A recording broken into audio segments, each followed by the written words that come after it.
My baby refused to walk. Then I found out who was teaching her to crawl. People like to tell me that every child grows at her own pace. They say it with the same soft, reasonable smile that doctors use when they've run out of explanations. But none of them have watched their baby stay on her hands and knees for 20 months straight. Lily should be walking. At her age, she should be chasing the cat, hiding behind curtains, running down the hall until I pretend to catch her. Instead, she crawls, swift, sure, graceful almost. And I can't stand the sound of her palms slapping against the floorboards. 2 weeks ago, my sister Minnie called again. She always calls. She believes the universe hums in frequencies that children can forget to tune into. When I told her that Lily still wouldn't walk, she gasped like I'd confessed to murder. "She's disconnected," she said. "You have to bring her to the community center. We can guide her to her anchor." I should have hung up, but exhaustion makes you gullible. The pediatrician had already ordered scans, blood work, motor skill assessments. Nothing. No malformation, no delay. Nothing but a healthy little girl who refused to rise from the ground. So I started taking her to the guidance sessions. The first day, a woman in linen pants handed me a crystal. She told me to breathe in rhythm. With my baby, to picture energy light flowing from our feet into the earth. Lily giggled the whole time, trying to chew on the crystal. When the session ended, she was still on her knees, humming softly, patting the mat with both hands. The instructor clapped like it was progress. I wanted to scream. It's raining today. The air smells like copper and dust. I buckle Lily into her car seat, kiss her forehead, and tell my older son Noah that we'll be back by noon. He's 16, half asleep at the kitchen table, pretending to read while scrolling through his phone. "Check her windows before it pours," I tell him. He nods without looking up. By the time I back out of the driveway, clouds have turned the world grey. The windshield wipers move like metronomes, keeping time with my thoughts. Minnie's voice echoes in my head. She's disconnected. She needs grounding. Maybe it's my fault. Maybe she can feel how untethered I've been since her father left last year. Maybe she learned crawling from watching me metaphorically crawl through every day. When we reach the community centre, I almost keep driving. The parking lot is half flooded, the building small and too bright. Inside, the smell of incense hits me like a wet blanket. A handful of parents sit in a circle while their toddlers bang on drums or chase ribbons. The instructor, a man with white hair and too much jewellery, greets us. "Welcome back, Grace," he says. He never remembers anyone's name but mine. "And little Lily, our sunshine." He kneels, eye level with her. "Still not walking, sweet one." She blinks at him, wide-eyed, and shakes her head. Then slowly, she drops to all fours and begins crawling in a circle around him. The other parents laugh. "She's so determined," one says, but my stomach turns. There's nothing playful in her movement. It's precise, practiced. A perfect loop, palm over palm, knee over knee, without once looking up. By the time we drive home, she's asleep in her car seat. The rain thickens, slapping the roof like impatient fingers. I carry her inside, damp curls sticking to her forehead, and lay her in the crib. Noah comes down the stairs holding my phone. "Mom, the nursery windows were open," he says. "Close them for you." "Thanks," I mumble. I notice mud on his socks. "Were the floors wet?" He shrugs. "A little." "Oh, and there were stains on the floor. Probably juice or something." "Juice?" "Brownish, kinda circular. I'll mop it later." Before I can ask more, thunder rattles the window panes. Lily stirs in her crib and lets out a soft whimper. I go to her, stroke her back until she settles.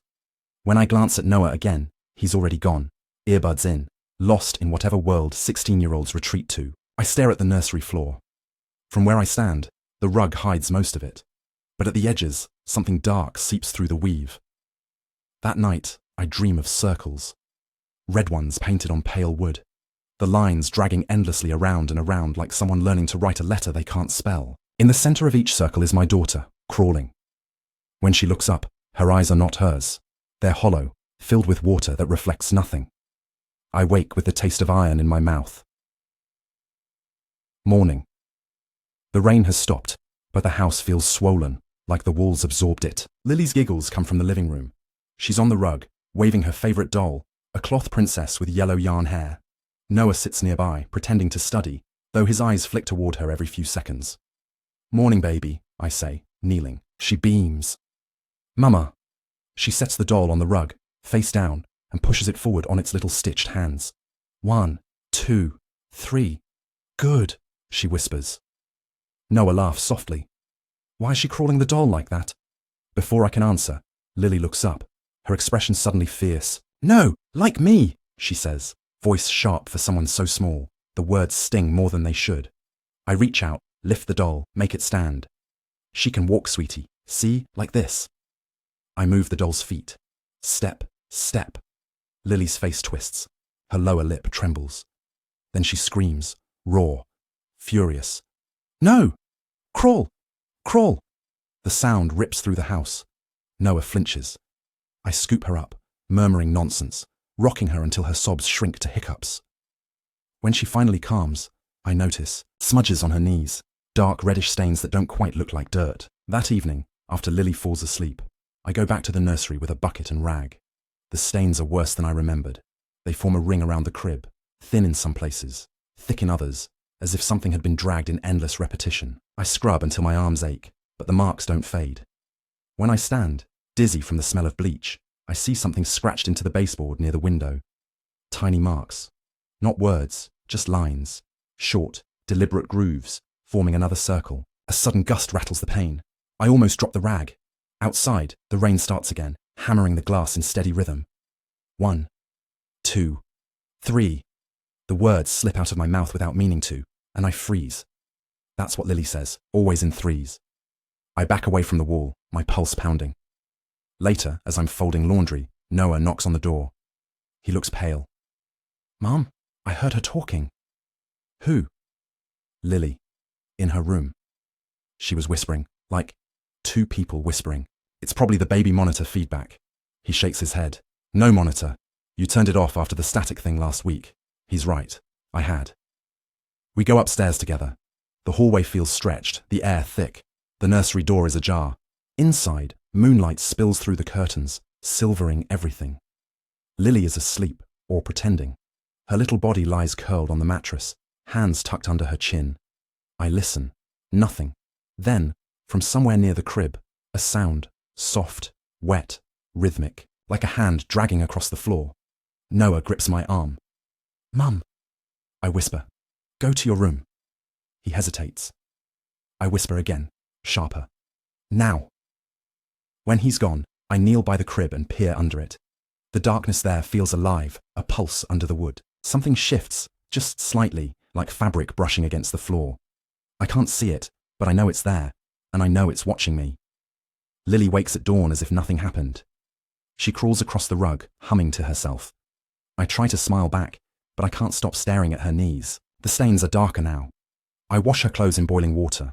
The marks fade, but never disappear completely.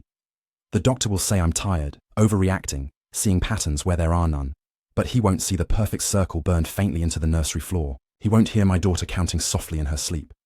He won't feel how the house holds its breath every time she says the number 3. That evening, when Noah comes home from school, he finds me sitting on the nursery floor, back against the wall, staring at the circle. He says my name twice before I answer. There's something here, I whisper. Something teaching her. He looks at me like he's afraid I've lost it. Maybe I have. Mom, he says gently. She's just a baby. I shake my head. No, she's a student.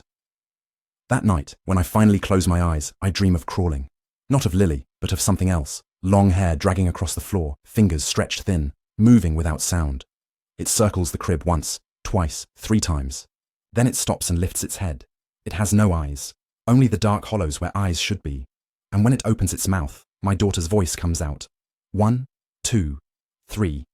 Good. The first thing I noticed the next morning was the smell. It wasn't foul exactly, not rot, not mildew, just wrong. A sharp metallic tang that clung to the air, faint but persistent, like rainwater left to stew in an iron bucket. When I walked into the nursery, Lily was awake, tapping her palms against the crib bars and humming the same 3-note rhythm she always did. 1, 2, 3. Pause. 1, 2, 3. It should have been cute. Instead, it made my chest tighten. The rug still hid most of the floor, but the parts I could see had darkened overnight. The faint red-brown stains Noah had mentioned were richer now, as if freshly drawn. I crouched down, pressed a finger against one and rubbed. It didn't smear. It didn't flake, it just stayed. The wood was smooth under my fingertip, too smooth, like the colour wasn't on the surface but inside it, bleeding up from the grain itself. I pulled the rug aside and gasped. The stain wasn't a circle anymore. It was a spiral. A perfect one. Thin lines curling in on themselves toward the centre of the room, where Lily sat, rocking on her knees and smiling. Did you do this, baby? I asked before I could stop myself. She looked at me, eyes wide and bright. Good, she said. 1, 2, 3, good. Then she crawled to the center of the spiral and sat down, palms flat on the floor. The rest of the day passed like a fever. I tried to clean again. Soap, bleach, vinegar, nothing changed. The spiral remained. I told myself I'd repaint the floorboards later, but even thinking of covering it made my stomach churn. Noah came home from school and found me staring at it again. Mom, you need a break, he said, leaning in the doorway. You've been in here all day. I just don't want her crawling in something dirty.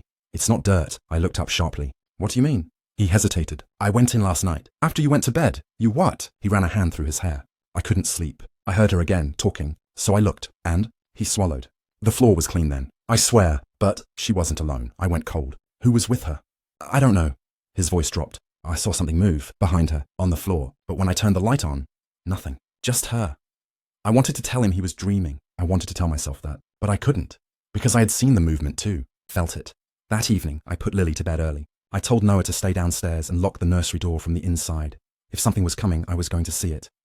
The rain had stopped, but the sky outside was still bruised and heavy. I turned off the lamp, sat in the rocking chair and waited. The minutes stretched. The house creaked, settling. The refrigerator hummed. Then Lily stirred. Good, she murmured in her sleep. 1, 2, 3, good. The air thickened, like someone had opened a door to a wet basement. The metallic smell returned, stronger now, almost burning. I gripped the armrests. Something moved across the floor. A faint sound, like cloth dragging on wood. At first I thought it was the curtain shifting, but then the rug rippled. The spiral pulsed faintly, dark to darker, in rhythm with her breathing.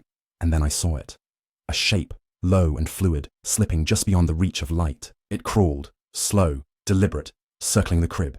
Its arms were too long, elbows bending wrong. The head hung low, hair or something like it dragging along the floor. I could hear it whispering, a wet sound between breaths. Lily's eyes opened. She smiled. Good, she said softly. The thing stopped. It lifted its head just enough for me to see the hollow where a face should have been. Every instinct screamed run, but I couldn't move. Lily reached her hand between the crib bars and touched the air where it crouched. Mommy, she said, eyes still on the thing. Say good. My throat closed. I couldn't speak. The shadow cocked its head, and though it had no eyes, I knew it saw me. Good, I whispered, and just like that, it was gone.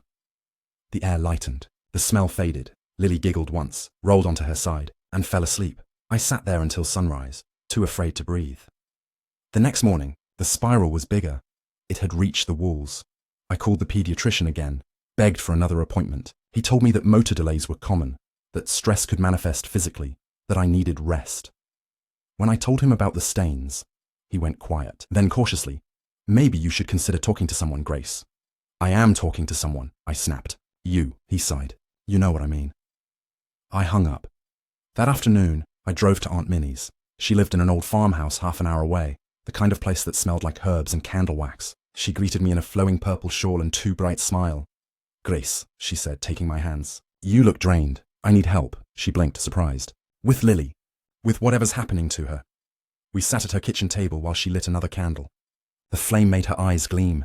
I've been telling you, she said. That child has a gift, but gifts can attract things that want to use them. Things? Her expression softened. Don't be frightened. Sometimes spirits linger near children because they're still open. They haven't learned to close the door. I almost laughed, but something in her voice made me stop. What kind of spirits? I asked. Hungry ones. She took a small vial from a drawer and pushed it toward me. Salt water, she said. Pour it around her bed. Pray over it if you can. I wanted to tell her she was insane, but when I got home, I did it anyway. That night, the air was colder than usual. Lily fell asleep instantly. Thumb in mouth, the picture of innocence. I poured the salt water in a careful circle around her crib. It hissed faintly when it touched the wood, like steam on hot metal. Then I whispered, the only prayer I remembered from childhood. For a few minutes, everything stayed quiet. Then the lights flickered, the spiral darkened again, soaking the glow right out of the room. The salt circle trembled. I swear I saw the granules slide on their own, like something breathing beneath them. Lily sat up. Her eyes were open but empty. 1, 2, 3, she said. Go back to sleep, baby. Mommy, she said in that same flat tone. Say it. My mouth went dry. 1, 2, 3, I echoed. She smiled. Good. And then from behind her, a whisper. Good. Low, wet, echoing mine.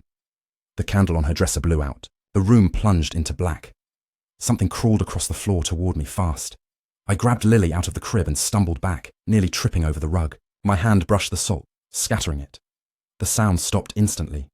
When I dared to open my eyes again, we were alone. The spiral was gone. The floor was clean. but the smell lingered, faint and metallic. I called Minnie the next morning, voice shaking. It came back, I said. Whatever it is, she sighed, like she'd expected this. Did you pour the salt clockwise or counterclockwise? What does that matter? It matters. I hung up again. Days passed. I tried to act normal. Noah went to school. I went to work. Lily played, hummed, crawled. But I knew the thing wasn't gone. Every night I felt it watching. From corners, from cracks, from the dark beneath the crib. Sometimes I'd wake to the sound of nails scraping wood, faint but rhythmic. Other times, I'd find Lily sitting upright in her bed, staring at the wall, whispering 1, 2, 3 to no one. Once, I caught her crawling in her sleep. She moved so fast it didn't look human. When I touched her shoulder, she froze, completely still, and then, slowly, turned her head toward me. Her eyes were black in the dim light. Good, she said. That was when I stopped pretending. I moved her crib into my room, but the next morning she was back in the nursery, sleeping peacefully on the floor. Noah swore he didn't move her, but I could tell he was lying. He'd started avoiding her too, keeping his door locked at night. He wasn't sleeping. Neither was I. Every day the house grew quieter, heavier, like something was feeding on the silence. The last straw came a week later. I was cooking dinner when I heard Lily laughing upstairs. Not baby laughter, something deeper, raspier. I dropped the spoon and ran. She was in the nursery, crawling in fast circles, palms slapping the floor. Around her the spiral had returned, darker than ever. Stop, I shouted. She didn't. The air shimmered, bending light like heat. Shadows gathered at the edges of the room. I ran in, grabbed her by the arms, and lifted her off the floor. Instantly, the spiral stopped moving. The air went still. And in that silence, a voice whispered from behind me, "Put her down." I turned. There was nothing there, but I could feel the breath on my neck. It's strange how quickly fear becomes routine. You stop screaming when doors slam on their own. You stop jumping when footsteps echo from empty rooms. You just start folding them into the fabric of your day, one small madness at a time. That's how the week felt, like living inside someone else's dream. The spiral on the nursery floor never came back after that night, but I knew it hadn't disappeared. It had simply sunk deeper, hiding beneath the wood, breathing slow and patient. Lily was the same during the day, giggling, babbling, eating her cereal with sticky hands. But every night she crawled. Sometimes I'd wake to the soft slap of her palms against the hallway floor, rhythmic, determined. She always stopped when I turned on the light, always smiled, as if nothing had happened. And every morning, her knees were red. Noah started staying out later, finding excuses not to be home. He said he was studying with friends, but I could see the fear in his eyes when he looked at his sister. One evening, I caught him packing a small duffel bag in his room. "Where are you going?" I asked. He jumped. "Just staying over at Josh's. I need some sleep." "Are you afraid of her?" He froze, then looked at me carefully. "Aren't you?" My mouth opened, but no sound came out. He shook his head. "You don't hear it, do you?" "Hear what?" He stared at the wall behind me, as if he could see something I couldn't. "The whispering. It talks when she sleeps. It says things." "What things?" He hesitated. "It says your name." The air seemed to drain out of the room. "My name?" He nodded. "Over and over." I laughed. Short, sharp, defensive. "You've been watching too many horror videos." But my voice wavered. He didn't argue. He just zipped his bag and brushed past me. "You'll see," he said quietly. "You'll see what she's learning." That night I couldn't sleep. The house was too quiet. Even the hum of the refrigerator had stopped. I lay in bed listening to Lily's breathing through the baby monitor. It was steady, soft. Then, faintly, another sound. Not breathing. Not movement. A voice. Low, wet, murmuring just below the threshold of understanding.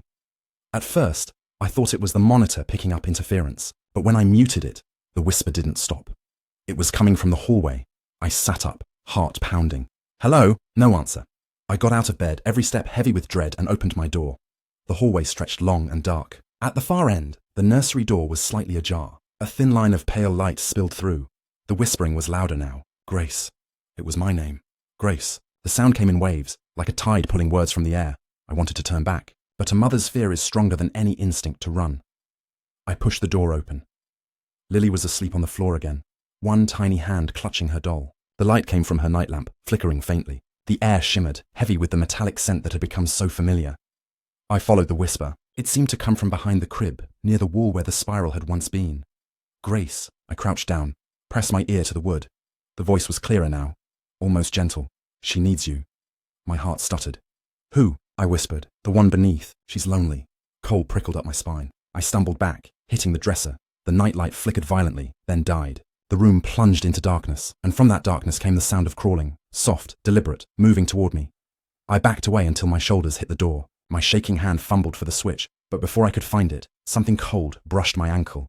I screamed. The light came on, Lily sat where I'd been standing. Her eyes were open, wide, unfocused. "Mommy," she said softly, "don't be scared. She likes you." After that night, the voice never stopped. Sometimes it whispered through the vents, sometimes through the baby monitor, even when it wasn't plugged in. Once, I heard it echoing faintly in the running water of the kitchen's sink. It never said much, just fragments. My name, Lily's, and one phrase that came back again and again. "She's learning fast." I tried to tell myself I was hallucinating, that exhaustion was breaking me, but the evidence stacked higher each day. One morning, I found muddy handprints on the inside of the hallway walls, low to the ground, too large to be Lily's. Another time, I caught movement in the reflection of the TV screen, a long shape slithering past the doorway. I started sleeping in short bursts on the couch, afraid of what I'd find if I closed my eyes too long. Minnie called again. "You sound unwell," she said. "Is Lily better?" I hesitated. "She's moving more. That's good, isn't it?" I looked at the small, dark trail of fingerprints on the wall beside the phone. "I don't know." There was a pause, then her voice softened. "Grace, tell me something. Has Lily ever been alone in that nursery? At night?" "Sometimes," I admitted. "Why?" "Don't let her be," she said quickly. "Don't let her sleep there alone anymore." Her sudden urgency chilled me. "What are you talking about?" "There are things that crawl," she whispered. "Old things. They look for hosts, for bodies that remember being on all fours. Children are easiest. They're still close to the earth." I laughed, hollow and brittle. "Do you realize how insane that sounds? Grace, I'm hanging up." And I did. But her words rooted themselves in my head like seeds. That evening, I dragged Lily's crib back into my bedroom. I locked the nursery door. For the first time in weeks, I thought maybe I could sleep. But at 3 a.m., I woke to the sound of scratching. It came from the locked door, long, slow, deliberate strokes. Then, faintly, a giggle. Not Lily's. Lower. Older. I held her close, whispering, "Shh, baby, Mommy's here." Her tiny hand patted my cheek. "It's okay," she murmured. "She's just practicing." "Who?" "The teacher." I froze. "What teacher, Lily?" She smiled, half asleep. "The one who helps me crawl." The next morning, the nursery door was open. The lock hung twisted, metal bent as if by heat. Inside, the spiral was back. Only now it wasn't brown. It was black, wet-looking, pulsing faintly, like it had veins. I couldn't step inside. The air burned my lungs. Lily crawled past me, straight into the center of it. She sat down, placed both palms flat on the floor, and whispered, 1, 2, 3. The spiral shimmered, and from the far wall, something answered, 1, 2, 3. The voice was identical to mine. That night, I drank for the first time in years. Half a bottle of wine dulled the edges but didn't silence the whispers. The house hummed with them, beneath the floorboards, behind the walls, in the quiet between my breaths. I found myself standing outside the nursery again, hand on the doorknob. The whisper on the other side was no longer faint. It was loud, rhythmic, like a chant. I turned the knob. Lily sat in the center again, crawling in slow circles, her hands moving in sync with something unseen. But this time, I saw it clearly. The thing that moved with her. It wasn't shadow. It wasn't smoke. It was human, or had been, a woman's body, thin and twisted, skin grey and glistening like wet clay. Her hair was long and black, dragging across the floor. Her legs were gone from the knees down, ending in raw, smooth stumps. She crawled beside my daughter, perfectly synchronized, whispering, 1, 2, 3, good. Lily looked up at me and smiled. Mommy, she likes when you watch. My knees buckled. I stumbled backward into the hallway, slammed the door, and fell to the floor shaking. From inside came the sound of laughter, not cruel, not mocking, just childlike. And then, beneath it, a woman's voice whispering through the wood. She learned from me. Now it's your turn. I didn't sleep at all after that. By sunrise, the house felt wrong. Off balance, tilted, like gravity had shifted slightly. Every window was fogged from the inside. When I walked into the kitchen, I found muddy handprints across the table. They led toward the floor vent, and from that vent came a faint whisper. Grace. I knelt, trembling, and peered inside. It was empty, just darkness. But the whisper came again, softer now. You used to crawl too. I sat back, breath ragged, because somewhere in the fog of my memory, I could almost see it. A dark hallway, cold tiles, my small hands slapping the ground, a woman crawling beside me, humming softly, 1, 2, 3. Morning came without sunlight. A film of grey hung over the windows, muting everything to the colour of old paper. Noah had left early for school, but his cereal bowl still sat on the counter, half-eaten, milk gone sour. The house smelled faintly of metal again. Lily played quietly in the living room, stacking blocks in a circle instead of a tower. She hummed while she worked. 3 notes, pause, 3 notes, pause. I realised with a jolt that she was building the same spiral I'd scrubbed from her floor. Sweetheart, I said carefully, kneeling beside her. Why a circle? Why not a castle? She tapped a block in rhythm. So we don't fall off, she whispered. Fall off what? The world. Her words settled in my chest like stones. I forced a smile and gathered the blocks. Let's draw instead. She nodded, easy as always, and fetched her crayons. Red, brown, black. When she finished, she held the paper up proudly. It showed a woman, long hair, no legs, holding a baby. Around them were circles, drawn tighter and tighter until they almost vanished into the middle. She helps me, Lily said. She says you forgot. Forgot what? Lily frowned, thinking hard. How to crawl. All day I kept replaying that sentence. Forgot how to crawl. As if crawling were a language, a memory of the body instead of the mind. By evening, I couldn't stay still. I went digging through old boxes in the attic. The ones from my own childhood that my mother had sent over years ago. Photos, report cards, drawings, and, near the bottom, a thin blue notebook labelled preschool exercises. Inside were pages of careful handwriting. My teacher's notes. Most were ordinary. Grace enjoys painting. Grace struggles with sharing. But the last entry made my hands shake. April 3rd.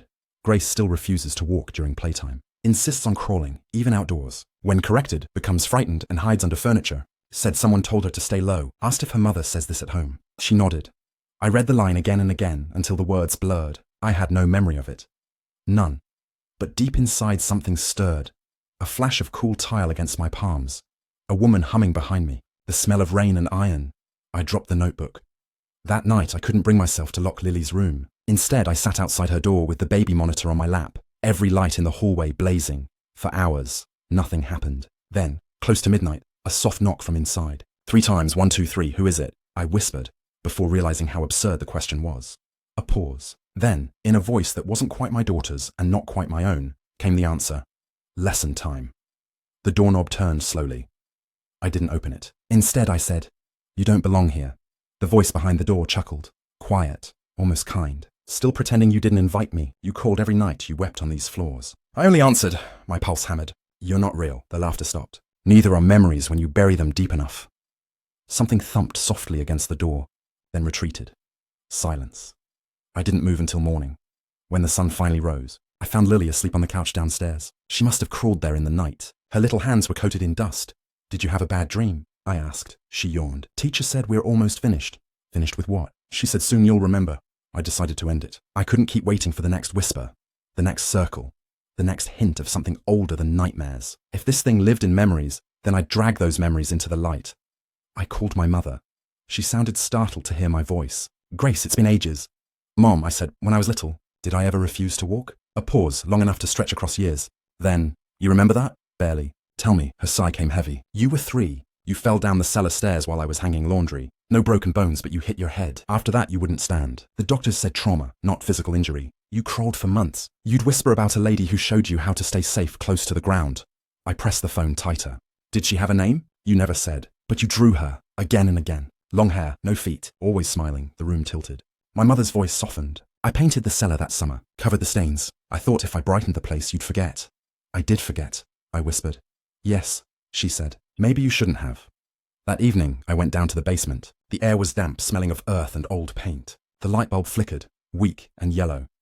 I followed the wall with my fingers until I found a rough patch where the paint bubbled. The plaster beneath was darker, brown, almost black. A circle, faint but there. I knelt and pressed my palm to it. Cold. Why me? I asked the darkness. The answer came from behind, soft and close to my ear. Because you remembered first. I turned. Nothing there, but the air rippled like water. A shape shimmered faintly, a woman's outline, bent low, hair flowing like smoke. You kept the rhythm, she said. 1, 2, 3. The ground still knows you. What are you? A helper, a reminder. The body remembers before the mind. She moved closer, and I realized her eyes weren't hollow after all. They were mirrors. In them, I saw myself at 3 years old, crawling through a patch of sunlight, laughing.